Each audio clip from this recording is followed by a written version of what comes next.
आदमी बड़ा हो या छोटा कोई फ़र्क नहीं पड़ता, बस उसकी जो कहानी है वो बड़ी होनी चाहिए। नमस्कार दोस्तों, आज के वीडियो डिस्कस करेंगे हम 10 सितंबर के करंट अफेयर पे।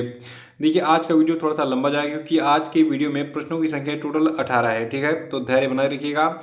ये सभी 18 प्रश्न बहुत ही चुनिंदा और बहुत ही सिलेक्टिव और बहुत ही मोस्ट इम्पोर्टेंट है आपके सभी आगामी परीक्षाओं के लिए। और देखिए आप इस वीडियो को पूरा देखने के बाद इसकी पीडीएफ फाइल भी डाउनलोड कर सकते हैं। डिस्क्रिप्शन बॉक्स में आपको जो है इस वीडियो के पीडीएफ लिंक मिल जाएगी। तो शुरू से लास्ट तक वीडियो में रहिए और पीडीएफ को डाउनलोड कर लीजिएगा, मन करेगा तो। वैसे मैं जो पढ़ाता हूँ वही बहुत काफ़ी है। आप वीडियो को देखते हैं और सुनते हैं, इससे आपको हमेशा के लिए वीडियो में जितने भी कंटेंट होते हैं वो याद हो जाता है। देखिए जो लोग हैं वो चैनल को सब्सक्राइब करके बेल आइकन प्रेस कर देंगे और वीडियो को लाइक और शेयर भी कर दिएगा। तो चलिए शुरू करते हैं। देखिए आज का हमारा पहला प्रश्न है कि बिटकॉइन को आधिकारिक करेंसी के रूप में दर्जा देने वाला दुनिया का पहला देश कौन बन गया है। तो देखिए ये देश आपका है अल सल्वाडोर, ठीक है, याद रखिएगा। अल सल्वाडोर जो है ये बिटकॉइन को आधिकारिक करेंसी के रूप में दर्जा देने वाला दुनिया का पहला देश बन गया है। देखिए जो अल सल्वाडोर है इसने कुछ महीने पहले ही अभी हाल ही में अपने इस इरादे की जानकारी दी थी कि ये जो है बिटकॉइन को आधिकारिक यानी कि ऑफिशियल करेंसी यानी कि ऑफिशियल मुद्रा के रूप में जो घोषित करेगा। और जून में जो है अल सल्वाडोर की संसद ने एक कानून भी पारित किया था इससे संबंधित, जिसमें ये प्रावधान किया गया था कि अब जो क्रिप्टो मनी होगी यानी कि जो ये बिटकॉइन होगा, ठीक है, तो ये जो है लीगल टेंडर होगा और वस्तु और सेवाओं के लिए इसे भी वैसे ही इस्तेमाल किया जाएगा जैसे कि जो आपका यूएस डॉलर है। और वर्तमान में जो अल साल्वाडोर में बुकेल जी की सरकार है, तो इनकी ये महत्वाकांक्षी बिल जो है यानी कि क्रिप्टो करेंसी यानी कि बिटकॉइन को आधिकारिक करेंसी के रूप में दर्जा देने वाला जो ये बिल था, तो ये 24 घंटे के भीतर ही अप्रूव हो गया था वहाँ के संसद में। इसको कांग्रेस के नाम से वहाँ पे जानते हैं। तो ये सारी कहानी बस ऐसे ही दिमाग में फिट कीजिए, लेकिन जो सबसे इम्पोर्टेंट है याद रखिएगा कि बिटकॉइन को आधिकारिक करेंसी के रूप में दर्जा देने वाला दुनिया का पहला देश कौन सा बन गया है, अल सल्वाडोर। देखिए जो भी घटनाएं पहली बार होती हैं वो मान के चलिए कि वो पेपर में आपको बिल्कुल छपी हुई मिलेंगी। अगला प्रश्न हमारा हिमालय से है कि हिमालय दिवस कब मनाया जाता है। देखिए हिमालय के बारे में आपने बहुत सुना होगा, आज मैं आपको कुछ अच्छी चीज़ बताने जा रहा हूँ। देखिए 9 सितंबर को हर साल हिमालय दिवस के रूप में मनाया जाता है। देखिए हिमालय के संरक्षण को लेकर हर साल 9 सितंबर को हम हिमालय दिवस मनाते हैं। और हिमालय दिवस की शुरुआत आधिकारिक तौर पर 9 सितंबर 2014 को उत्तराखंड के तत्कालीन मुख्यमंत्री हरीश रावत ने की थी। तो ये डेट याद रखिएगा, 9 सितंबर 2014 को पहली बार हिमालय दिवस मनाया गया था। और देखिए हिमालय की बात करें तो हिमालय के बारे में दो प्रश्न एग्जाम में बहुत पूछा जाता है। पहला ये कि हिमालय जो है इसकी ऊंचाई कितनी है। तो हिमालय की ऊंचाई मीटर में है 8,848.86 मीटर, ठीक है। और हिमालय जो है इसकी ऊंचाई जो है ये फीट में है 29,032 फीट। और देखिए हिमालय का जो हाईएस्ट पॉइंट है ये क्या ये कौन, इसका क्या नाम है, ये भी एग्जाम में पूछा गया है। तो देखिए हिमालय की जो सबसे ऊंची चोटी है इसका नाम है माउंट एवरेस्ट। क्या नाम है, माउंट एवरेस्ट। और तीसरा प्रश्न है कि भारत के निम्न में से किस गोल्फर को खेल में शानदार उपलब्धियों के चलते दुबई का प्रतिष्ठित गोल्डन वीजा प्रदान किया गया। तो देखिए भारत के एक गोल्फर हैं जीव मिल्खा, यहाँ पे इनकी फोटो आपको दिख रही है। तो ये गोल्फ खेलते हैं, इनको अभी हाल ही में जो है गोल्डन वीजा प्रदान किया गया है दुबई का। देखिए इससे पहले जो है सानिया मिर्जा को, शाहरुख खान को और संजय दत्त को भी जो है गोल्डन वीजा मिल चुका है दुबई का। तो याद रखिएगा ये चौथे व्यक्ति होंगे जिनको जो है गोल्डन वीजा दिया गया है। तो इसको याद रखिएगा। और अगला प्रश्न हमारा है कि बीसीसीआई ने T20 वर्ल्ड कप 2021 के लिए किसे भारतीय टीम का मेंटर यानी कि मार्गदर्शक नियुक्त किया है। तो देखिए बीसीसीआई ने बिहार में T20 वर्ल्ड कप 2021 के लिए महेंद्र सिंह धोनी को भारतीय टीम का मेंटर यानी कि मार्गदर्शक नियुक्त किया है। देखिए जो महेंद्र सिंह धोनी इन्होंने पिछले साल अंतर्राष्ट्रीय क्रिकेट से संन्यास ले लिया था और ये भारत के लिए अंतिम मैच खेले थे 2019 विश्व कप सेमीफाइनल में, ठीक है। और ऐसा माना जा रहा है कि इन्हें सीमित ओवरों की यानी कि जो ये T20 वर्ल्ड कप होगी तो इसकी क्रिकेट के लिए रणनीति तैयार करने में इनके अनुभव को देखते हुए इस भूमिका के लिए चुना गया है। तो दिमाग में फिट कर लीजिए कि महेंद्र सिंह धोनी जो है इनको T20 वर्ल्ड कप 2021 के लिए भारतीय टीम का मेंटर यानी कि मार्गदर्शक अपॉइंट किया गया है। महेंद्र सिंह धोनी के बारे में एक चीज़ ये पूछी गई थी एग्जाम में कि इनका जन्म किस राज्य में हुआ था। तो देखिए इनका जो है झारखंड के रांची में 7 जुलाई 1981 को जन्म हुआ था। और इनको पद्म भूषण अवार्ड और मेजर ध्यानचंद खेल रत्न अवार्ड भी दिया जा चुका है। देखिए जो ये मेजर ध्यानचंद खेल रत्न अवार्ड है, ये पहले राजीव गांधी खेल रत्न पुरस्कार के नाम से जो है जाना जाता था। और पांचवा प्रश्न की किस राज्य सरकार ने प्राण वायु देवता नाम से एक अनोखी पेंशन स्कीम की शुरुआत की है? तो देखिए जो प्राण वायु देवता नाम की ये अनोखी पेंशन स्कीम है, ये हरियाणा राज्य सरकार की स्कीम है। और इसके तहत जो हरियाणा के मुख्यमंत्री हैं मनोहर लाल खट्टर, ठीक है, तो इनकी सरकार ने 75 साल से ऊपर की उम्र के वाले जो पेड़ होंगे उनको पेंशन देने की योजना बनाई है।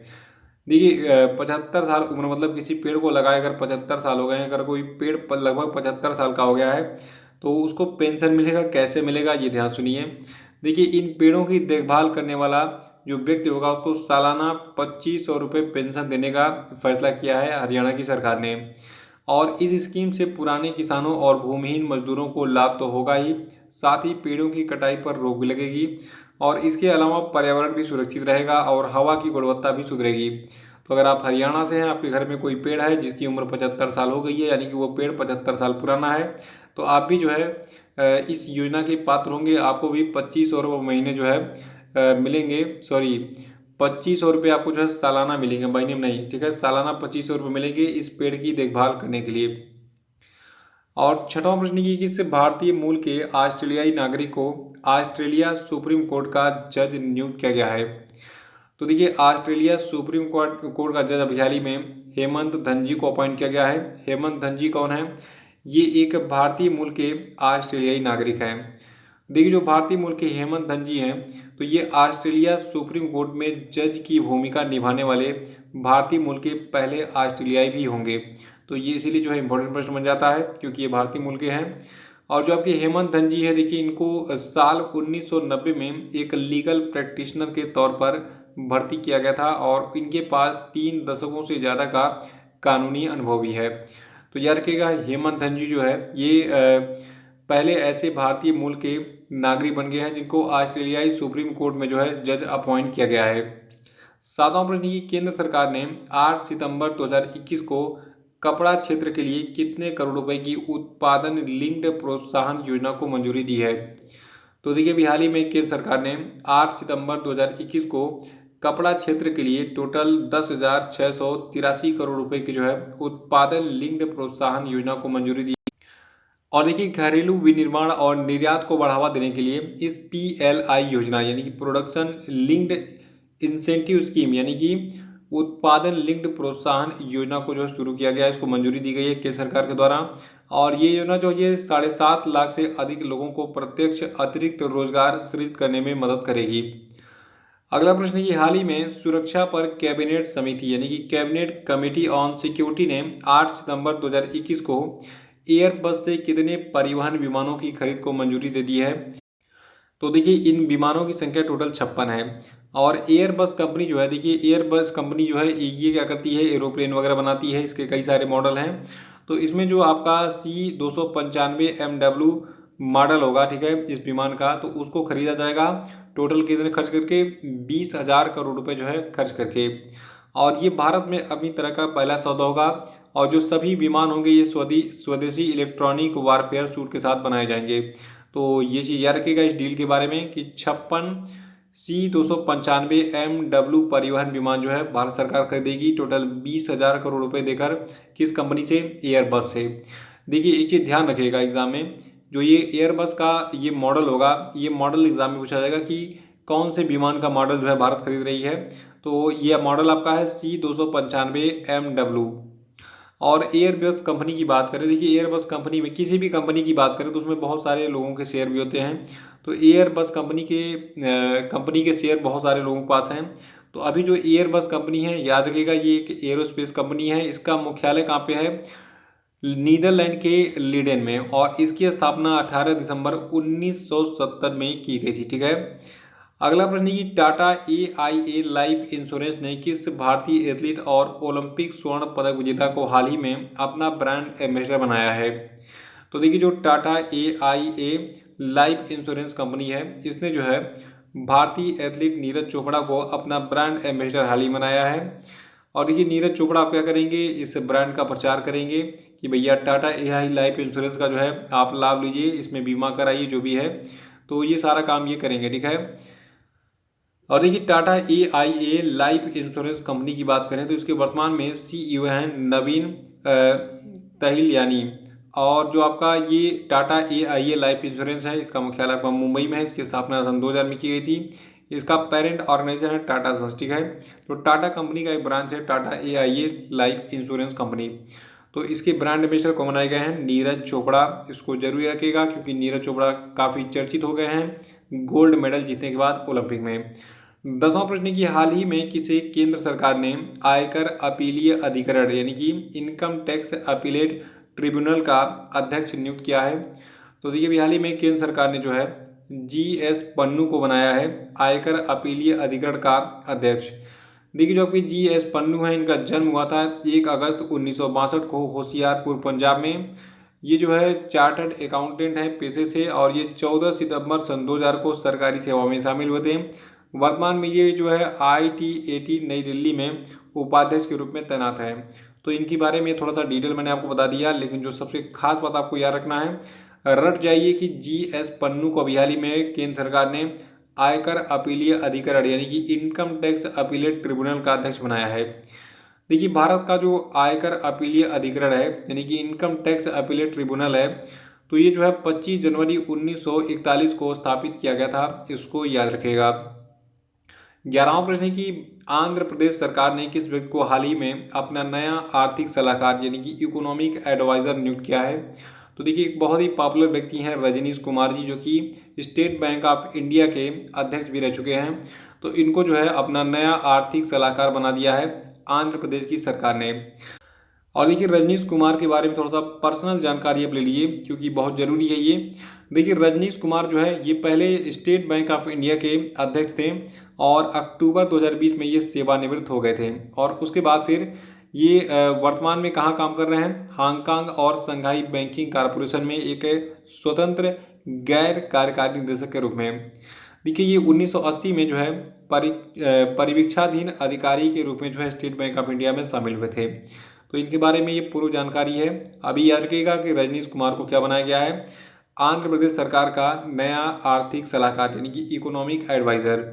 और आंध्र प्रदेश राज्य के बारे में आपको आज 3 चीज़ें बताऊंगा, इन तीनों को आपको याद रखना पड़ेगा। नहीं याद रखेंगे फिर आपको 1 नंबर का लॉस हो जाएगा। तो ध्यान सुनिए। देखिए वर्तमान में आंध्र प्रदेश के जो राज्यपाल, इनका नाम है विश्वभूषण हरिचंदन और मुख्यमंत्री यहाँ के हैं YS जगन मोहन रेड्डी। और देखिए मैं आपको रिमाइंड करा दूं, मैंने फिर इसके पहले ही बताया था कि आंध्र प्रदेश की टोटल कितनी राजधानियां हैं, 3 राजधानियां हैं, ठीक है। तो आंध्र प्रदेश की जो राजधानी है विशाखापत्तनम, ये कार्यकारी राजधानी है। और कुर्नूल को आंध्र प्रदेश का जो है न्यायिक राजधानी बनाया गया है। और अमरावती जो है ये विधायी राजधानी है आंध्र प्रदेश की। तो आंध्र प्रदेश की टोटल 3 राजधानियां याद रखिएगा। आंध्र प्रदेश की जो कार्यकारी राजधानी आपका है विशाखापत्तनम, न्यायिक राजधानी है कुर्नूल और विधायी राजधानी आंध्र प्रदेश की है अमरावती। 12वां की हाल ही में कहां पर भारत का सबसे ऊंचा एयर प्यूरिफायर टावर लगाया गया। देखिए दिल्ली में भी जो है चांदनी चौक पर गौतम गंभीर जो कि वहां के सांसद हैं, तो उन्होंने एक एयर प्यूरिफायर लगाया था। लेकिन इससे बड़ा एयर प्यूरिफायर जो है चंडीगढ़ में बन गया है। तो जो पुराना वाला था वो जो है गौतम गंभीर ने लगवाया था दिल्ली में चांदनी चौक में। तो अभी चंडीगढ़ में भारत का सबसे ऊंचा एयर प्यूरिफायर टावर लगाया गया है। और इस टावर को चंडीगढ़ प्रदूषण नियंत्रण समिति की पहल पर ट्रांसपोर्ट चौक सेक्टर 26 में पायस एयर प्राइवेट लिमिटेड के द्वारा स्थापित किया गया है। और ये देश में इंस्टॉल सबसे ऊंचा एयर प्यूरिफायर टावर है जो कि लगभग 500 मीटर के दायरे में फैला है और 24 मीटर ऊंचा है। ये एयर प्यूरिफायर टावर आसपास के वातावरण की कुल 3.88 करोड़ क्यूबिक फीट हवा को साफ करेगा। तो इसको याद रखिएगा। और कितने लोग चंडीगढ़ से जरा कमेंट बॉक्स में बताइए, मुझे अच्छा लगेगा थोड़ा सा। 13वां प्रश्न है कि किस व्यक्ति को 2023, देखिए 2023 में 18वां संस्करण जो है G20 का, तो जो आयोजित होने वाला है, ठीक है, सम्मेलन का, तो उसमें भारत का शेरपा किसको अपॉइंट किया गया है। तो देखिए 2023 18वें संस्करण में G20 के लिए भारत के शेरपा बनाए गए हैं पीयूष गोयल। देखिए भारत के बारे देखिए इस सम्मेलन के बारे में थोड़ा सा मैं आपको डिटेल बताऊंगा। 2021 से लगाए 2023 तक, ठीक है, 21 से स्टार्ट करेंगे 23 तक पहुंचेंगे। देखिए अभी तो 2021 चल रहा है, अगला जो 2022 आने वाला है, तो भारत जो है अगले साल 1 दिसंबर 2022 से G20 की अध्यक्षता करेगा और अपनी अध्यक्षता में 2023 में पहली बार G20 नेताओं के शिखर सम्मेलन का आयोजन भी करेगा भारत। और इसमें जो है भारत के शेरपा कौन होंगे? पीयूष गोयल होंगे। ठीक है, देखिए केंद्रीय वाणिज्य और उद्योग मंत्री पीयूष गोयल जो है यह 2023 में आयोजित होने वाले 18वें संस्करण के G20 के लिए भारत के शेरपा अपॉइंट किए गए हाल ही में। और शेरपा क्या होता है ये परीक्षा में पूछा गया है। तो देखिए शेरपा एक राजनयिक होता है, एक एम्बेसडर होता है जो कि शिखर सम्मेलन से पहले प्रारंभिक कार्य की देखरेख करता है। यानी कि 2023 में जो G20 सम्मेलन का 18वां संस्करण आयोजित होगा तो उसकी पूर्व तैयारी कौन करेंगे? पीयूष गोयल करेंगे, क्योंकि इनको शेरपा अपॉइंट किया गया है। शेरपा क्या होता है? शेरपा एक राजनयिक होता है जो कि शिखर सम्मेलन से पहले जो वहाँ पे कार्यक्रम होने वाला है उसकी प्रारंभिक रूपरेखा देखता है, उसकी तैयारियों को पूरा कराता है। देखिए G20 समिट का 2021 का जो संस्करण होगा, ठीक है, ये रोम इटली में आयोजित होने वाला है। 2022 में ये सम्मेलन कहाँ पे आयोजित होगा? ये जो है इंडोनेशिया के बाली में होगा। और 23 वाला जब होगा तो मैं आपको बता दूंगा, लेकिन अभी बस याद रखिए 2023 में जो G20 सम्मेलन होने वाला है जो कि 18वां संस्करण होगा इसका, तो उसमें भारत के शेरपा बनाए गए हैं पीयूष गोयल जी। हर हालत में इसको याद कर लीजिए। और 14वां प्रश्न की हाल ही में किसने प्राण पोर्टल का शुभारंभ किया? तो देखिए इस प्राण पोर्टल का शुभारंभ भूपेंद्र यादव ने किया है। भूपेंद्र यादव कौन है? देखिए भूपेंद्र यादव जो है ये केंद्रीय पर्यावरण, वन और जलवायु परिवर्तन मंत्री हैं और इन्होंने देश भर के 132 शहरों में वायु प्रदूषण के नियमन के लिए प्राण नाम का एक पोर्टल लॉन्च किया है। प्राण का पूरा नाम है portal for regulation of air pollution in non attainment cities.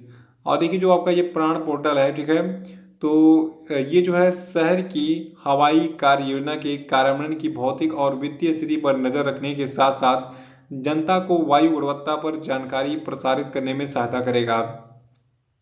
15वां की S&P ग्लोबल रेटिंग्स ने भारत के विकास पूर्वानुमान को रिवाइज करके अब भारतीय अर्थव्यवस्था के 2021-22 के वित्तीय वर्ष में कितना रहने का अनुमान जताया है। तो देखिए जो वर्तमान वित्तीय वर्ष चल रहा है 2021-22 का, तो इसमें जो है भारत की अर्थव्यवस्था को 9.5% के ग्रोथ रेट से जो है ग्रोथ करने का अनुमान जताया किसने? S&P ग्लोबल रेटिंग ने। और इसके साथ में एक और पूर्वानुमान है। देखिए जो भारत की अर्थव्यवस्था है तो S&P ग्लोबल रेटिंग के अनुसार जो है ये 2022-23 में 7.0% की दर से जो है बढ़ेगी। और 21-22 वाला मैंने बता ही दिया। 21-22 के वित्तीय वर्ष में 9.5% का इनका पूर्वानुमान है और अगले वित्तीय वर्ष में यानी कि 22-23 के वित्तीय वर्ष में 7.0% का इनका अनुमान है। 16वां प्रश्न की हाल ही में किस बैंक ने अपने मर्चेंट ग्राहकों के लिए व्यवसायिक भुगतान संशोधित करने के लिए एक all in one point of sales यानी कि पॉस स्वाइपिंग मशीन जिसका नाम है वाइज पॉस गो को लॉन्च किया है? तो देखिए वाइज पॉस गो को लॉन्च किया है कर्नाटका बैंक ने। और जो आपका वाइज पॉस गो है ये कॉम्पैक्ट, हल्का और उपयोगकर्ता के अनुकूल उपकरण है जिसे बैंक के micro, small and medium enterprises ग्राहकों की विशिष्ट लागत केंद्रित आवश्यकताओं को ध्यान में रखते हुए डिजाइन किया गया है। कर्नाटका बैंक की बात करें तो देखिए कर्नाटका बैंक का मुख्यालय मंगलुरु में है और इसके CEO है महाबलेश्वर MS। कर्नाटका बैंक जो इसकी स्थापना 18 फरवरी 1924 को हुई थी। 17वां प्रश्न की international day to protect education from attack की तिथि को मनाया गया? तो देखिए international day to protect education from attack जो है 9 सितंबर को मनाया गया। 2020 में पहली बार शिक्षा को हमले से बचाने के लिए इस अंतर्राष्ट्रीय दिवस को मनाने की घोषणा की गई थी। और इस दिन का उद्देश्य क्या है? छात्रों और शिक्षकों के लिए सुरक्षा और सुरक्षा के स्थानों के रूप में स्कूलों की सुरक्षा के महत्व के बारे में जागरूकता बढ़ाना और सार्वजनिक एजेंडे के शीर्ष पर शिक्षा को बनाए रखने की आवश्यकता है। 18वां प्रश्न की गीता गोविंद जयदेवा डिवाइन ओडिसी किसकी लिखी पुस्तक है? तो देखिए गीता गोविंदा जयदेवा डिवाइन ओडिसी को लिखा है उत्पल बनर्जी ने। दरअसल ये जो पुस्तक है ये एक मूल किताब है गीता गोविंदम, ठीक है, तो गीता गोविंदम को लिखा किसने? जयदेव ने। ये प्रश्न इतिहास का प्रश्न है, बहुत बार एग्जाम में पूछा भी गया है कि गीता गोविंदम के लेखक कौन है? इसके लेखक हैं जयदेव। देखिए ये जो पुस्तक है गीता गोविंदा जयदेव डिवाइन ओडिसी। तो ये पुस्तक 12वीं शताब्दी के महान कवि जयदेव के द्वारा गीता गोविंदा पुस्तक का पहला पूर्ण और तुकबद्ध अनुवाद है, यानी कि इसी का एक अनुवाद है। और हाल ही में इस पुस्तक का विमोचन केंद्रीय संस्कृति मंत्री किशन रेड्डी गंगापुरम ने किया। इसको याद रखिएगा। तो ये थे आपके आज के सभी महत्वपूर्ण करंट अफेयर। और अब हम बात करेंगे आज के सभी क्वेश्चन अपडेट पे। तो सभी लोग कमेंट बॉक्स में आंसर देंगे। देखिए पहला प्रश्न आपके लिए कि विश्व साक्षरता दिवस कब मनाया गया, बताइए जल्दी से। दूसरा प्रश्न आपके लिए कि विश्व फिजियोथेरेपी दिवस का आयोजन किस दिन किया जाता है, बताइए। और तीसरा कि बिहार विधानसभा के पूर्व अध्यक्ष और 9 बार के विधायक रहे किस कांग्रेस नेता का हाल ही में निधन हो गया, बताइए। चौथा है कि किस राज्य की राज्यपाल बेबी रानी मौर्य ने राष्ट्रपति रामनाथ कोविंद को अपना इस्तीफा सौंप दिया है, बताइए। पांचवा कि राष्ट्रपति रामनाथ कोविंद ने हाल ही में किसे प्रेसिडेंट कलर अवार्ड प्रदान किया, बताइए।